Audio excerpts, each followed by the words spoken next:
Salut, salut mes chocos d'amour, comment vous allez? J'espère que vous allez bien. Moi, je me porte très bien.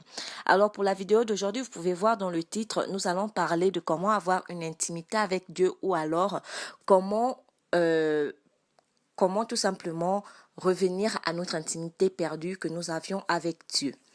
Alors, j'explique d'abord, pour avoir une intimité avec Dieu, ce n'est pas que vous allez parler en langue, ou vous allez entendre une voix à votre oreille, ou vous allez chasser les démons et tout. Non, ce n'est pas avoir une intimité. Vous pouvez avoir une intimité avec Dieu et n'avoir aucune de ces manifestations dans vos vies.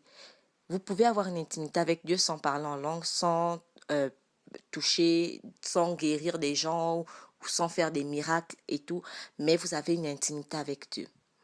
Alors, l'intimité avec Dieu, c'est de voir Dieu comme son ami, de prier comme si vous étiez en train de parler avec un ami, d'exposer votre vie comme si vous étiez en train d'exposer avec un ami.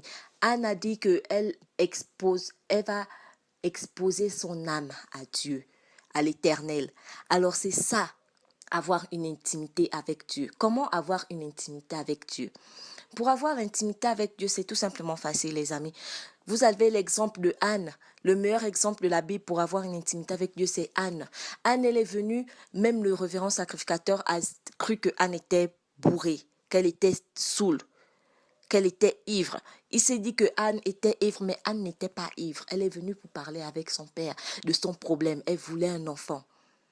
Mais est-ce que vous pensez qu'elle est venue, elle s'est mise à genoux et puis elle a commencé à prier comme quelqu'un qui était ivre?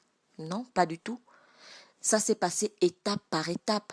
Elle était distraite par les bruits, elle était distraite par des ombres qui passaient devant elle, elle a été distraite et tout, mais qu'est-ce qu'elle a fait? Est-ce qu'elle a dit que bon, je suis distraite, je préfère venir prier un autre jour? Non. Elle est restée à genoux. Elle a insisté pour prier et l'intimité est venue. Elle est rentrée dans la présence de Dieu.